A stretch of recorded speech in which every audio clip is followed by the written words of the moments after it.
What you see on your screen, if implemented, will be one of the most transformative memorandum in the last 50 to 80 years. Let's get into it. Memorandum for Senior Pentagon Leadership. Subject, Army Transformation and Acquisition Reform. As Secretary, my foremost responsibility to ensure the lethality of our Army in the defense of our nation, the United States, and its people.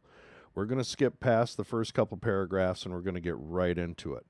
I'm directing the Secretary of the Army to implement a comprehensive transformation strategy, streamline its force structure, eliminate wasteful spending, reform the acquisition process, modernize inefficient defense contracts, and overcome parochial interest to rebuild our Army, restore the warrior ethos, and reestablish deterrence. We're going to go through these. It starts off tactically and then gets into logistics and the bureaucracy. To me, it read like a good novel, and as we get closer to the end, the most important parts come out. Let's do it. Transforming the Army now for future warfare. To accelerate the delivery of war-winning capabilities, the Secretary of Army is directed to field long-range missile capable of striking moving land and maritime targets by 2027. Achieve electromagnetic and air littoral dominance by 2027. Field unmanned systems, UMS, and ground-air launched effects to every division by the end of 2026. Improve counter-UAS mobility and affordability, integrating capabilities into maneuver platoons by 2026 and maneuver companies by 2027. The fielding the long-range missiles, just 2 days ago, actually coinciding with the same day of the release of this memorandum, there was a launch from Kennedy Space Center of a classified missile that many are speculating is the Dark Eagle hypersonic missile.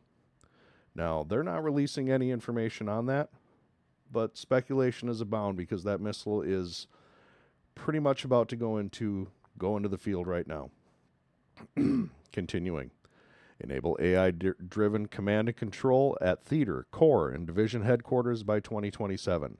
Extend advanced manufacturing capabilities, including 3D printing and additive manufacturing, to operational units by 2026. This is big.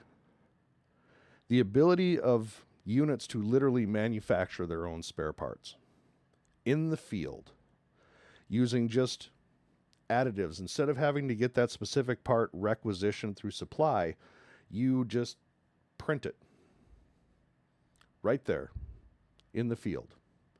That's huge. Modernize the organic industrial base to generate ammunition stockpiles necessary to sustain national development during wartime by implementing 21st century production capabilities with fuller operational capability by 2028. We've seen this in the production of 155 millimeter artillery shells. The inability at the start of the Ukraine war of NATO to supply those shells. We've also seen the implementation of industrial capacity to build those faster. That gets a little bit more into it as we go. Increase Army forward presence in the Indo-Pacific by expanding pre-positioned stocks, rotational deployments, and exercises with allies and partners to enhance strategic access, basing, and overflight. The Marine Corps just finished an exercise, Balkans 2025, forgive me for butchering it, just finished. A Chinese aircraft carrier was there to observe it.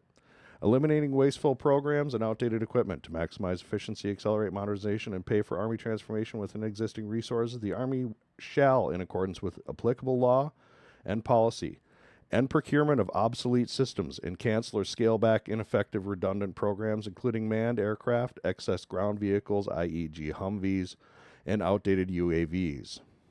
Wish we could see something like this with the Navy. Littoral combat ships, things of that nature. Reduce spending on legacy sustainment, including outdated weapon systems and unnecessary climate-related initiatives. Eliminate wasteful contracts and excess travel funding. Reassess, optimize Army pre-positioned stocks to align with strategic requirements. One of those, in my mind, would be, did we need to keep our stockpiles of 155 millimeter shells in a nation with really excellent beachfront on the Mediterranean and the Eastern Mediterranean. Just putting that out there. In case none of you knew that, we had kept our reserve supply of 155 millimeter shells, about 2 million of them, in Israel. Force structural and workforce optimization to ensure strategic readiness. Oh, I missed a couple here. Reassess and blah, blah, modernize language training programs to improve mission effectiveness. I'm glad I came back to that because the United States Army, Navy, Air Force, and Marine Corps need to be bilingual. We live on a continent with the nation of Mexico, and they speak Spanish. One of our best allies in the region of the Indo-Pacific is the Philippines. They speak Spanish. Our guys need to be bilingual Spanish, and if they're going to be deployed to Japan, Korea, in that area, they need to be at least know some. We need to definitely increase our language effectiveness. Force structure and workforce optimization to ensure strategic readiness, efficiency, and modernization. The Secretary of the Army shall restructure Army forces structure at echelon. Merge headquarters to generate combat power capable of synchronizing kinetic and non-kinetic fires, space-based capabilities, and unmanned systems. Reduce and restructure manned attack aircraft helicopter formations and augment with inexpensive drone swarms capable of overwhelming adversaries. If you watch this channel, you know that the advocacy for drone warfare is at the forefront of my thought for the United States military.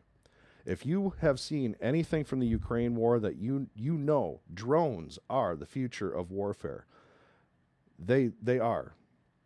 Colonel Antel calls drones the modern machine gun, and he's absolutely right. I'm going to actually link his presentation into this at the end of the video. It's an hour and a half, but if you want to know about the future of combat, you need to listen to Colonel Antel. Moving on. Merge headquarters to generate power capable of synchron. Okay, reduce and restructure mandatory attack aircraft. Divest outdated formations, including select armor and aviation units from across the total Army, active reserve, and National Guard. Realign forces strategically to optimize deterrence and rapid deployment. Above all, defend the American homeland and deter China in the Indo-Pacific. Downsize, consolidate, and close redundant headquarters. Merge Army Futures Command and Training and Doctrine Command into one command. Merge Forces Command, U.S. Army North, U.S. Army South, into a single headquarters focused on homeland defense in partnership with our Western Hemispheric allies. Restructure the sustainment enterprise by consolidating and realigning headquarters and units within the Army Material Command, including the integration of the Joint Munitions Command and Army Sustainment Command to optimize operational efficiency and streamline support capabilities. Wherever we can streamline, wherever we can reduce waste, reduce redundancy, make it more capable to move from A to B, from build A to get it to B, is a good thing. Review and consolidate operations across select depots, arsenals, installations. Look for leasing opportunities with commercial entities who seek to get into the defense industrial base. This is one of those lines that I think is just, this may just pass by people. But the fact that we are now looking at the possibility of using civilian infrastructure to expand this is something this is out of the box thinking for the U.S. military. Now, anyone who isn't stuck in a bureaucratic mindset would have thought of this years ago. Private sector kind of thing. But if you are in the military bureaucracy, thinking that you can just go to the civilian industrial base and say, can we do this, is foreign thinking. They haven't thought this way since the Cold War. And those Cold Warriors are pretty much gone. Moment, please. Optimize force structure to achieve maximum readiness. Prioritize merit and skill needed for today's battlefield across uniform and civilian workforce. Revise civilian hiring and firing policies to enable departments' ability to expertly manage talent. Reduce general officer positions to streamline command structures for the war fighter. This is something that I have heard many, many retired officers talk about, that there needs to be a culling, for lack of a better word, of the brass, of the general officer corps, that we are so top heavy. One of the examples I want to say, it wasn't Colonel Daniels, but I forget. He listed that we only had so many 4-stars in World War II. It was like 7 or something like that in World War II. They fought the war. We had 7 4-stars. Now you can't throw a rock in the Pentagon without hitting a 4-star, according to these retired colonels. Acquisition reform and budget optimization. To accelerate modernization and acquisition efficiency, the Secretary of the Army shall work with the OCD Comptroller to consolidate budget lines and shift from program-centric funding to capability-based funding across critical portfolios to ensure rapid technology adoption. Identity and purpose contract modifications for right to repair provisions where intellectual property constraints limit the Army's ability to conduct maintenance across access the appropriate maintenance tools, software, and technical data while preserving the intellectual capital of American industry. Seek to include right to repair provisions in all existing contracts and also ensure these provisions are included in all new contracts.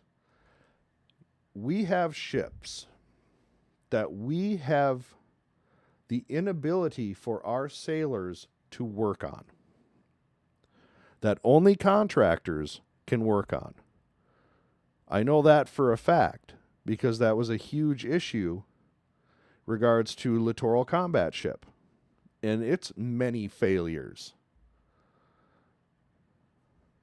Expand our use of other transactional authority agreements to ensure faster prototyping and field critical technologies include software and software-defined hardware.